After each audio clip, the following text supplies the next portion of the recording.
Hi friends, ભરત અખાણી, icon engineering class આંબાવાડી.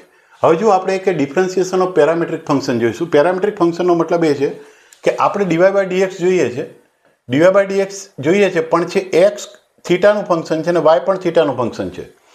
એટલે કે x is equal to cos theta છે. અહીંયા કોસ વાય કેવું નથી, x is equal to cos y નથી, નહીં તો ડીવાય બાય ડીએક્સ સીધું થાય. અથવા તો y is equal to cos x નથી, અરે સાઇન એક્સ નથી. પણ અહીંયા છે x is equal to cos theta છે અને y is equal to sine theta છે. બંને અલગ અલગ છે, પણ બંનેમાં થીટા કોમન છે. બંનેમાં થીટા કોમન છે. તો આપણે બે પાર્ટ પાડી દઈશું. X is equal to cos theta લઈ લઈશું, y is equal to sine theta લઈ લઈશું. એક્સ ઇઝ કોસ થીટા છે તો ડીએક્સ અપોન ડી થીટા કરીશું, કારણ કે આનું ડિફરન્સિએશન થીટાના રિસ્પેક્ટમાં કરીશું તો d x upon d theta minus sine theta મળશે. એ જ રીતે આ બાજુ જ્યારે y is equal to sine theta છે તો ડીવાય બાય ડી થીટા કરીશું.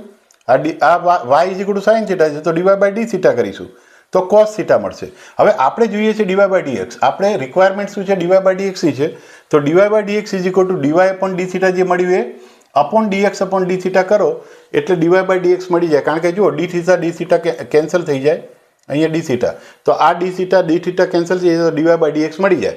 એનો મતલબ ડીવાય બાય ડીએક્સ મેળવવો હોય તો આ અપોન આ કરી દેવું પડે. તો એનો મતલબ cos theta upon minus sine theta કરીએ, કારણ કે આ કોસ થીટા છે, આ માઇનસ સાઇન થીટા છે, આ કોસ થીટા છે, આ માઇનસ સાઇન થીટા છે. જવાબ તો એનો મતલબ cos theta upon minus sine theta એટલે માઇનસ કોટ થીટાનો જવાબ આવે, તો માઇનસ કોટ થીટા જવાબ આવે. તો આ રીતે આપણે જ્યારે પેરામેટ્રિક ફંક્શન હોય એનું આ રીતે ડિફરન્સિએશન કરીશું. તો વધારે ડિફરન્સિએશન જોવા હોય, ઇન્ટિગ્રેશન જોવા હોય, ટ્રિગોનોમેટ્રી, આ બધું જ શીખવું હોય તો આપણી ચેનલને સબસ્ક્રાઈબ કરો, બેલ આઇકન દબાવો અને જય હિન્દ.